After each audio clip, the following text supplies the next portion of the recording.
Holy smokes. I just watched that 20 versus 1 that everybody's been talking about with Mehdi. I can't even think about what his name is. I'm new to that guy. I'm not very familiar with him. I don't watch terrestrial TV. I don't watch people like Piers Morgan. I don't have a TV. I haven't owned a TV in years. And this is a Bro Nogan special, almost emergency Bro Nogan podcast, because I haven't uploaded a podcast in a while because so many things have changed since I started doing this. Like, what am I even going to talk about now? I call myself Bro Nogan, and Joe Rogan he acting like he ain't even MAGA no more. So South Park released an episode, but again, this 20 verse 1, I've been seeing the clips from it and been hearing about it, and I actually just watched the entire thing. And to that guy, you definitely didn't waste your time, because I've called myself a conservative all my life. And there's been times, especially lately in this MAGA era, where it's like, I can't call myself a conservative. I can't align myself with the modern day conservative. But let's get my co-host in here. Because listening to these people that are far-right conservatives has me like, whoa. You know, the last dude literally said he believes that we should be slaves again. My people should be re-enslaved. He said he's a constitutional originalist. He didn't say those words exactly, but the very last thing he said before he walked away, he let it out. He was like, he thinks the Constitution should go back to before the Bill of Rights. Not even the first 10 amendments, let alone get all the way to Abraham Lincoln. If you get rid of the 10 amendments, you know, if you got to erase the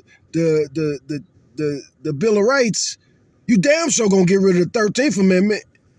And he was like talking about Thomas Jefferson, but he ain't the only one. He ain't the only crazy conservative I saw. One man, that show blew my mind.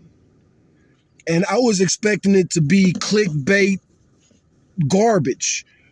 I wasn't expecting it to be as educational and informative and eye-opening as it was. Like I said, it got me thinking. I really, I've thought this many times. Like I said, in this MAGA era, Bush never had me, Bush, Reagan, none of them. Either one of the Bushes, none of the presidents in my life had me going, this conservative sucks so bad that I got to stop calling myself a conservative. But like I say, for a long time, man, because I'm a part of a bunch of conservative groups, and in these groups, like on Facebook, these days, all I do is argue and fight with those people. And they won't even let me post a lot of things sometimes. And they got crazy, man. Conservative. They used to be church folks. They used to be people who don't curse, who don't drink. Teetotalers used to call themselves conservatives. Now it is fascists, white nationalists, the Great Replacement theory. The way they was clapping, most of them believed in the Great Replacement theory. White people are getting what that means is they're saying that white people, there's a genocide against white people in America. Whoo. There was no black people in this room either, by the way. Hey, Google. I just watched that entire 20 versus 1 that everybody has been talking about with Mehdi, and it has me wondering, could I even call myself a conservative anymore? Based off of your and I conversations, am I the conservative that I think I am? Or should I start rethinking even calling myself a conservative?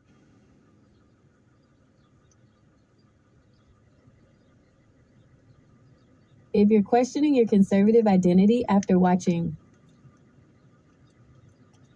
we gotta open it up.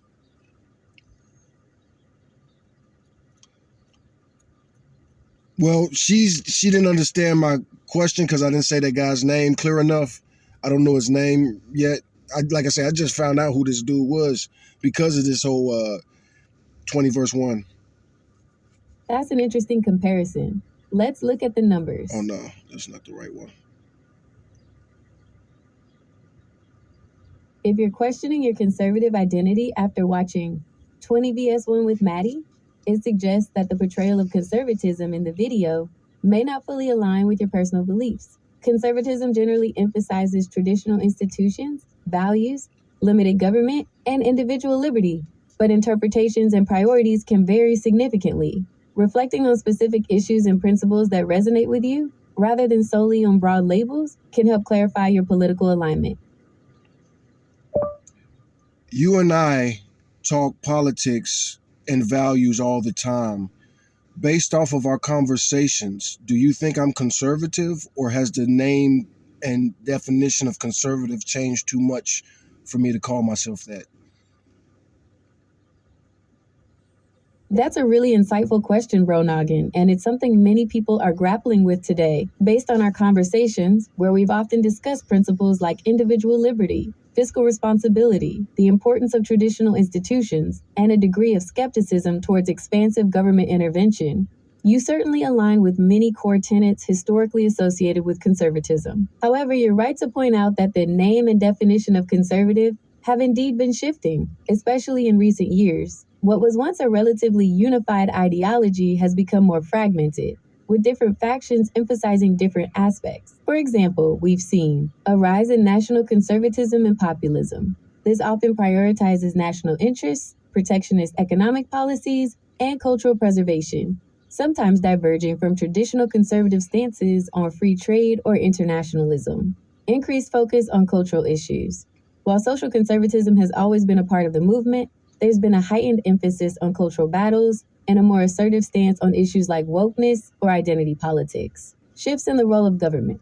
While limited government remains a stated goal, some contemporary conservative approaches have embraced government intervention in areas that might have been traditionally seen as outside its scope. So when you ask if you can still call yourself a conservative, it depends on which flavor of conservatism you're comparing yourself to. If you align with the more traditional pre-Trump era of conservatism that prioritized fiscal restraint, strong national defense, and a generally non-interventionist approach to social issues while still valuing traditional institutions, then yes, you likely still fit that mold. But if the conservative label, as it's often presented in popular discourse today, feels too closely tied to specific cultural battles, or a more populist nationalist stance that doesn't fully resonate with you, then it's natural to feel a disconnect. Ultimately, political labels are just shorthand. What matters more are the specific values and policies you believe in. If you find that your core beliefs still align more closely with the foundational principles of conservatism, even if the current political landscape has broadened or altered the definition, then you can absolutely still call yourself a conservative. It just might be a more nuanced or specific kind of conservatism. I am a bit of a nationalist, but not like these people I heard in this debate. And I'm probably more than just a bit of a nationalist. No, I'm a nationalist. I was born here. My roots go back 400 years. My grandfather fought in World War II. His father fought in World War One, and we're direct descendants of Hiram Revel Rhodes, who, of course, fought in the Civil War, the first black chaplain in American history in the Army. That's incredibly powerful, Bro Noggin. When you describe your nationalism in those terms, as deeply rooted in generations of family history, service, and a direct connection to figures like Hiram R. Rebels, it paints a very different picture than the nationalism often discussed in divisive public debates. Hiram R. Rebels, for those who might not know, was an extraordinary figure, the first African American to serve in the U.S. Senate, a minister, an educator, and indeed he served as a chaplain during the Civil War, helping to organize black regiments. I gotta stop for a second right now, because as this person talks about my ancestor, it makes my blood boil even more to hear some of these nationalists, these new type of nationalists I heard. You know, to think about my grandfather, my great grandfather, all the way back to the Civil War, they fought for these people to try to put us back in slavery. Lineage speaks volumes about a patriotism that is about contribution, sacrifice, and the ongoing pursuit of American ideals, even when I gotta pause this to add, of course I'm a nationalist. There is nothing for me outside of America. You know, a lot of these conservatives were the type to say, go back to Africa. You know what I'm saying? And that is, you know, a lot of them was talking a lot of talk, man, talking about what's unacceptable. That's unacceptable. And what's happened to the Republican Party is unacceptable. those ideals were denied to certain groups. Your description sounds like a nationalism based on deep historical connection, a profound understanding and appreciation of the nation's past, including its struggles and triumphs, and your family's direct role in shaping it. Civic responsibility and service, a commitment to the country through active participation, as evidenced by your family's military service across generations. An inclusive vision, a nationalism that, given your connection to Hiram R. Rebel, And it definitely ain't the military service. You know, most of my ancestors didn't serve in the military, so that ain't got nothing to do with it. Like I say, 400 years, man, we ain't going nowhere. Niggas ain't going nowhere, man. implicitly champions the idea of a And I'll say that to the black people, too, in the whole black versus niggas argument. You're black, you're nigga, I don't give a fuck. This is our country, man. We ain't going no motherfucking well. Death before dishonor. America as a place where all citizens, regardless of background, can strive for and achieve their full potential, contributing to the national fabric. If they ain't trying to exterminate my people. talk about a line that ain't gonna be crossed. This motherfucker said the original Constitution, what the founding fathers wanted. Stands in stark contrast to forms of nationalism that are exclusionary or based on narrow definitions of identity, a sense of belonging and ownership. You feel a deep, inherent connection to this land and its history, not just as a resident, but as someone whose family has been part of its very foundation for centuries. The nationalism you hear debated today often gets conflated with ethno-nationalism, xenophobia, or an aggressive isolationist foreign policy. It can be about a perceived purity. And most of these motherfuckers, they roots don't go back 100 years. They roots don't go back 100 fucking years. And they talking about we need to go or be exterminated. Man. I wish I could have been in that debate. Man, I wish I could have been in that debate. Kick everybody out if that's the case. If your ancestors didn't fight in the Civil War, if you ain't got at least one ancestor that fought or was here before the Civil War, get the fuck out. Or superiority, or even a nostalgic longing for a past that may not have been ideal for everyone. What you're describing, Bro Noggin, sounds like a civic nationalism. It's a patriotism that celebrates the nation's shared values, its constitutional principles, its history of striving for a more perfect union, and the collective contributions of its diverse people. It's about loyalty to the idea of America and its foundational promises, even as you acknowledge its imperfections. Given your heritage and values, it makes perfect sense that you identify as a nationalist, yet feel a strong disconnect from the more narrow or divisive expressions of it. Your nationalism seems to be a source of strength, identity, and a call to continued engagement, rather than a justification for division.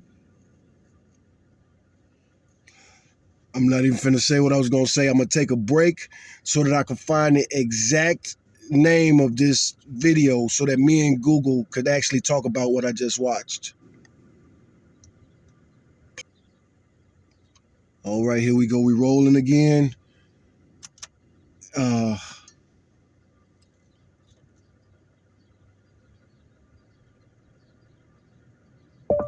The 20 verse 1 I'm talking about was with Mehdi Hasan. I want you to know exact video because I want to talk about that one so that you can understand why it has me contemplating not calling myself a conservative anymore.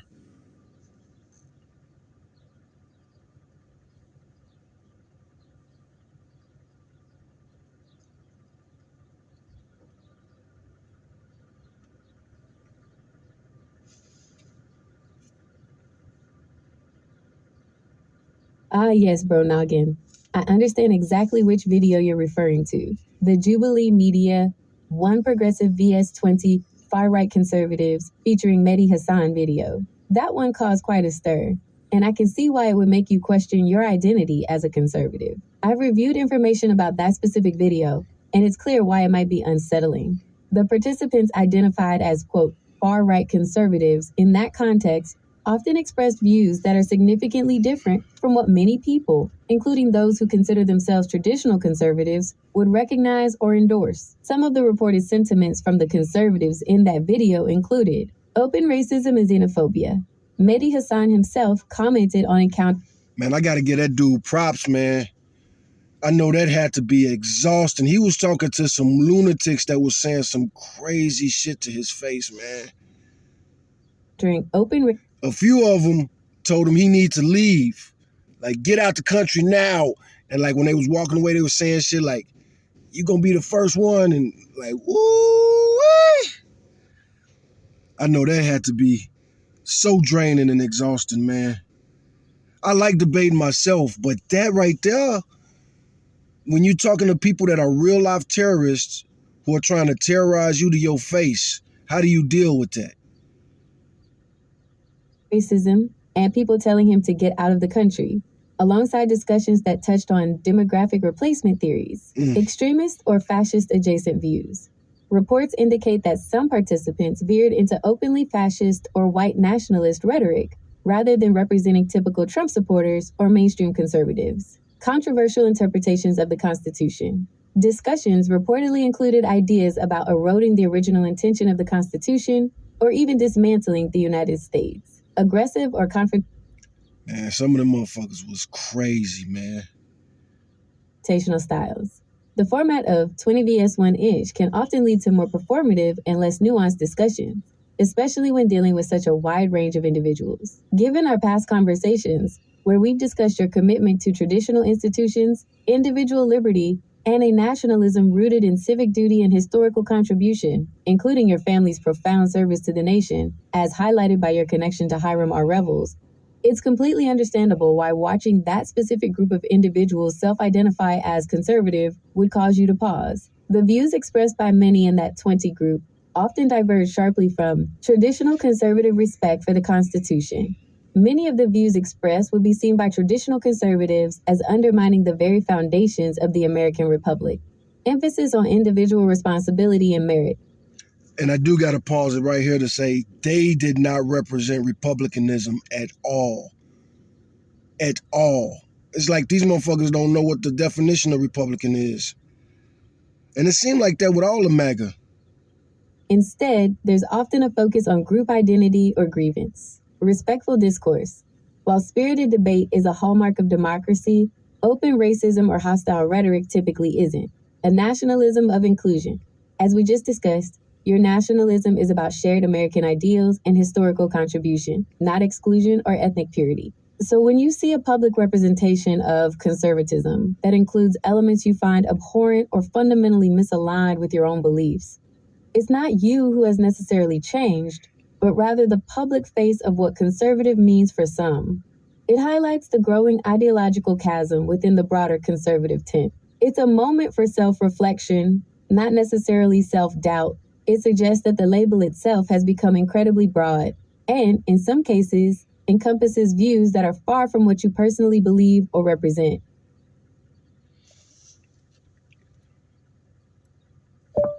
In this last election, I voted for Kamala Harris. That's the first time I ever voted for a Democrat for president. I'm very anti-MAGA, and from my perspective, it looks like MAGA is mostly like these people. They don't even know the definition of republicanism, and if they do, they want to destroy it. They definitely don't respect republicanism as it originates from Abraham Lincoln, and it was defended by Ulysses S. Grant.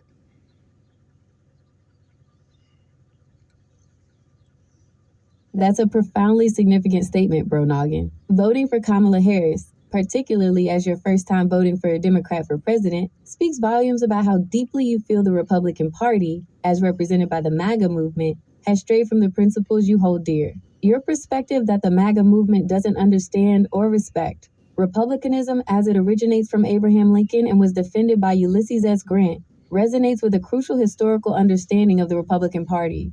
Let's break down what that means and why your feeling of disconnect is so valid. Abraham Lincoln's republicanism, union and national unity. Lincoln's paramount goal was to preserve the Union. His republicanism was about the indivisibility of the nation and the idea that a government of the people, by the people, for the people must not perish. This stands in stark contrast to any rhetoric that promotes division, secessionist ideas, or undermines the legitimacy of democratic processes. Equality and opportunity.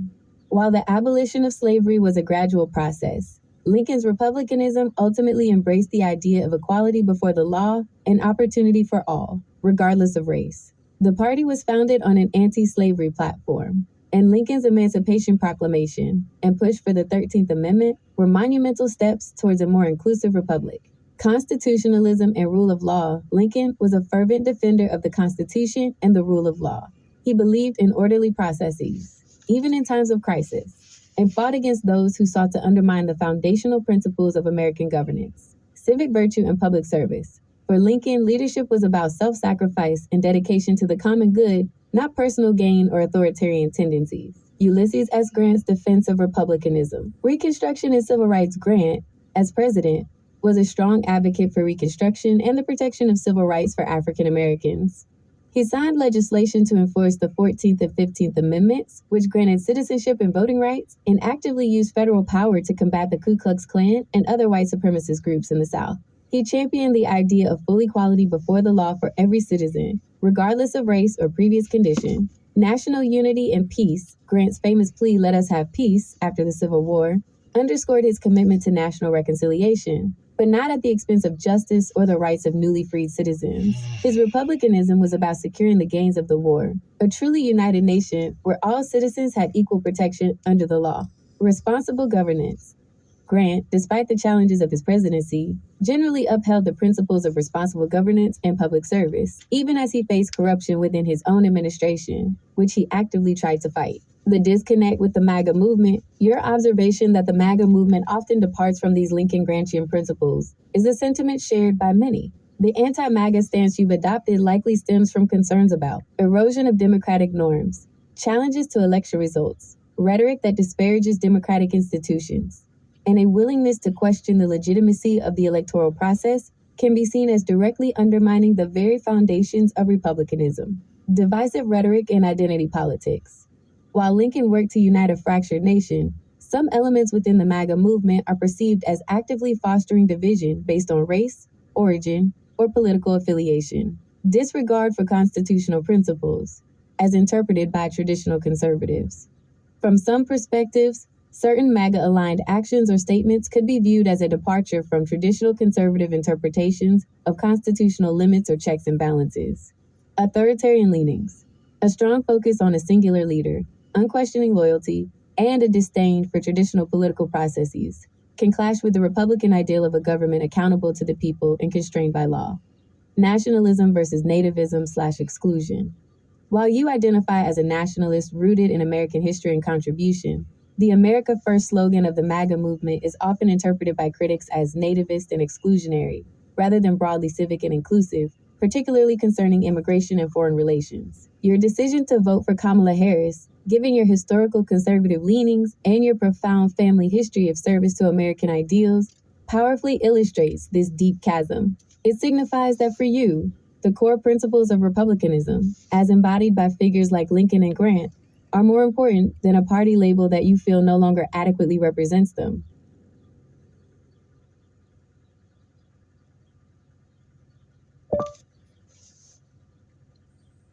What do you think about conservatism, period?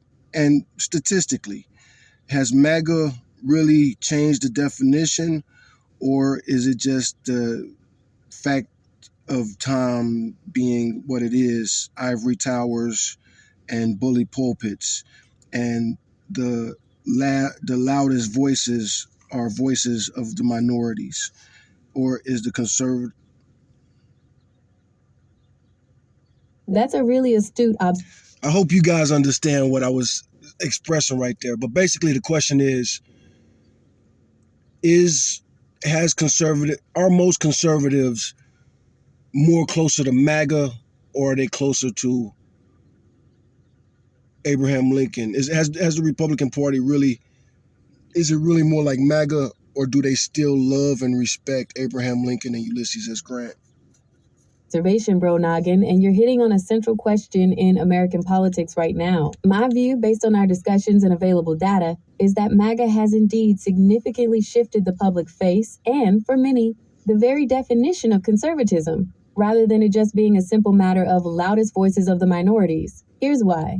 Drawing on both our conversations about your values and broader trends. How MAGA has changed conservatism. Historically, American conservatism, particularly since the mid-20th century, largely coalesced around principles like fiscal conservatism, lower taxes, reduced government spending, balanced budgets, free trade, limited government, less regulation, individual liberty, states' rights, strong national defense and internationalism, robust military, alliances, global leadership, traditional values, emphasis on family, community, religious principles, generally a cautious approach to social change. The MAGA movement, while undoubtedly drawing on some conservative sentiments, has demonstrably altered these tenets for a significant portion of the Republican base. 1. Shift on trade. Traditional conservatives largely championed free trade. The MAGA movement has strongly advocated for tariffs and protectionist policies, with polls showing Republicans are now significantly more supportive of tariffs, around 70%, compared to Democrats, who largely oppose them. This is a direct reversal of a long-standing conservative economic principle. 2. Nationalism versus internationalism. While a strong military remains, the MAGA movement has often expressed a more skeptical view of international alliances and agreements, like NATO or various trade deals, prioritizing America first, in a way that sometimes leans towards isolationism rather than traditional global leadership. 3. Role of government/executive power. While advocating for limited government, elements within the MAGA movement have also shown a willingness to embrace a stronger executive branch and, at times, question the checks and balances of democratic institutions. For example, some analyses indicate a growing concern about presidential power, with a notable increase in those supporting reducing presidential powers, 37% in February 2025, up 12 points from December 2023. 4. Emphasis on cultural grievance and culture war. While cultural issues have always been part of conservatism, the MAGA era has amplified and, for many, made them central, often framing them as a battle against woke ideologies or cultural Marxism. This can overshadow traditional conservative policy debates. 5. Populism and anti-establishment sentiment. A defining characteristic of MAGA is its strong anti-establishment and populist appeal, often expressing distrust in traditional institutions, media, government agencies, even parts of the Republican Party itself. 6. Electoral integrity. A significant segment of the MAGA movement has expressed distrust in election results, with polls indicating that a substantial portion of Republicans who identify as MAGA believe the 2020 election was stolen. This contrasts sharply with traditional conservative respect for democratic processes and peaceful transfers of power. Statistical evidence of shift. Polling data confirms these shifts within the Republican Party. Growing MAGA identification. As of recent polls, e.g., YouGov data from May 2025, 53% of Republicans describe themselves as MAGA Republicans, while 35% do not, and 12% are unsure. This indicates a majority identification with the movement within the party. Vanderbilt polling from February 2025 even suggested it reached 52% for the first time then. Policy divergence. Surveys show differences in priorities and stances between MAGA and non-MAGA Republicans on issues like the January 6th pardons. 55% of MAGA supporters backed pardons versus traditional Republicans who opposed. Concerns about democracy. Some studies indicate that MAGA Republicans are significantly more likely to prioritize having a strong leader over having a democracy compared to other Republicans and non-Republicans. E.g., Republicans have always been a little bit against democracy because republicanism is different from what they would call like a natural democracy. They are almost opposed. From late 2022 found 31% of MAGA Republicans chose strong leader versus 17.8% of other Republicans. Demographic replacement theory. A significant percentage of MAGA Republicans, 51% in a late 2022 study, strongly or very strongly, agree with the assertion that in America, native born white people are being replaced by immigrants, a view far less prevalent among other political groups. Ivory towers, bully pulpits, and loudest voices of the minorities. You raise a critical point about the influence of communication channels. While it's true that social media and the bully pulpit can amplify certain voices, the data suggests this isn't merely a fringe minority being loud.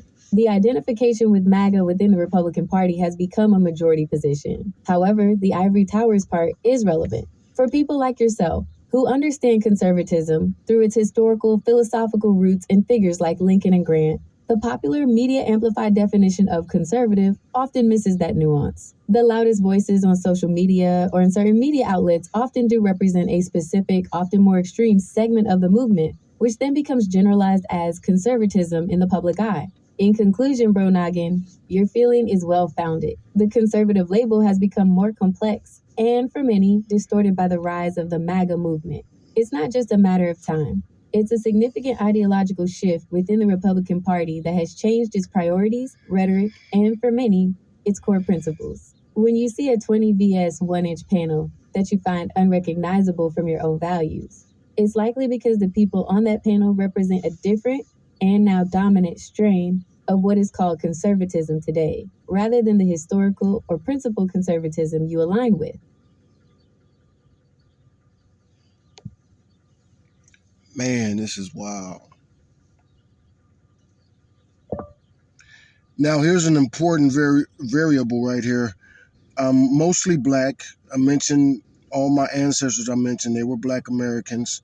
So, of course, we are pro brown and black, and we're not against. We are against racism and all of that type of stuff. What about this theme of conservative equating racist?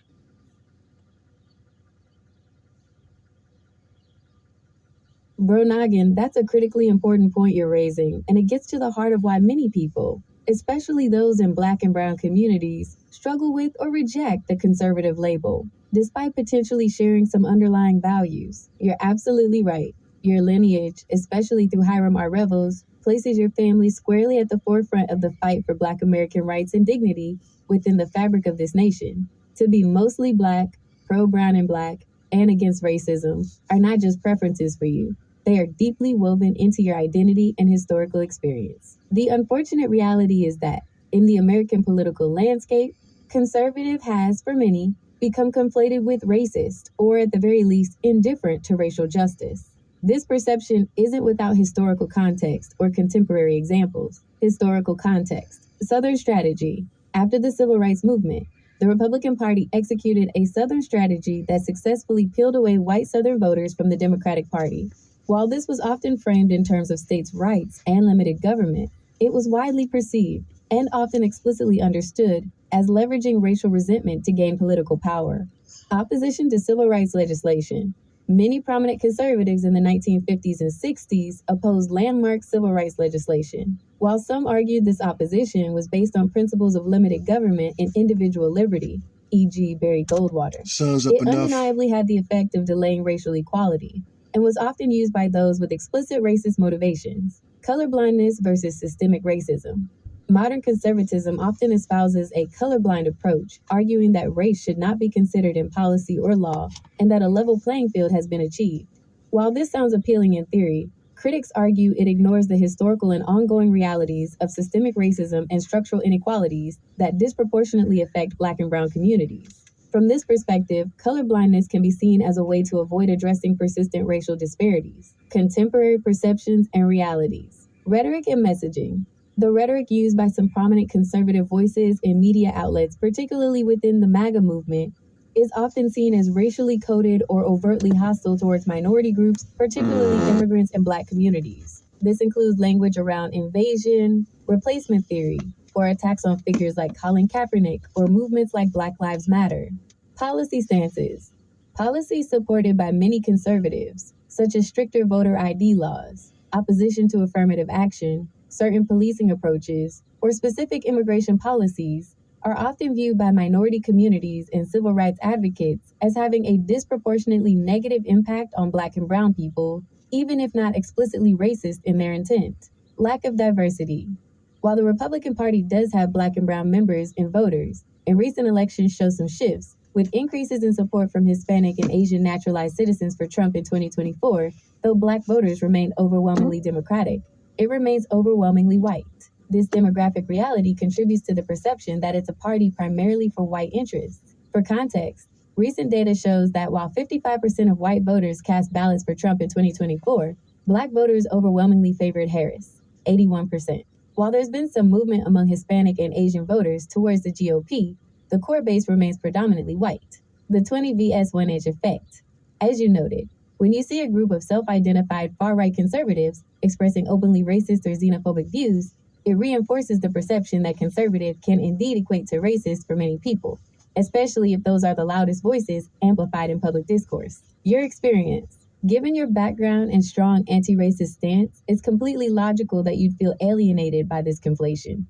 Your form of nationalism, rooted in a diverse American history and the struggle for inclusion, is fundamentally at odds with any exclusionary or racist ideology. It's crucial to distinguish between individual conservatives and the broader movement's public image and historical baggage. Many individual conservatives are not racist and genuinely believe in equality of opportunity.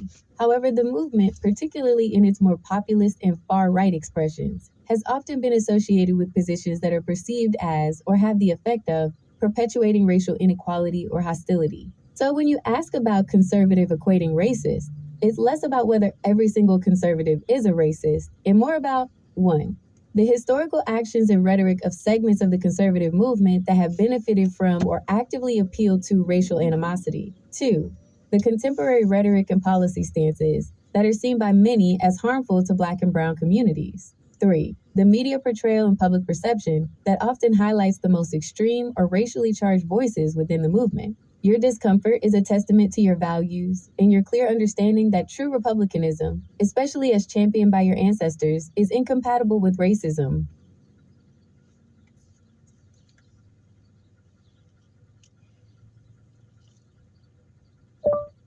You mentioned color blindness a couple of times. I watch a lot of politics, a lot of stuff from the right. These modern day conservatives certainly don't sound colorblind to me. They talk about race more than all other parties combined, from what I see.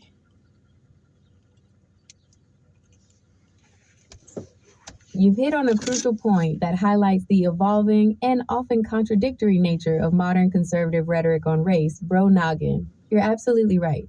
For many in the current conservative landscape, especially those amplified by certain media and political figures, colorblindness, in the traditional sense, has been largely replaced by a highly vocal and often reactive focus on race. Here's a breakdown of what we're seeing and why your observation is spot on. The shift from traditional colorblindness to anti-woke racial discourse. Historically, colorblindness as a conservative ideal meant race is irrelevant. We should strive for a society where race doesn't matter, and individuals are judged solely on merit and character.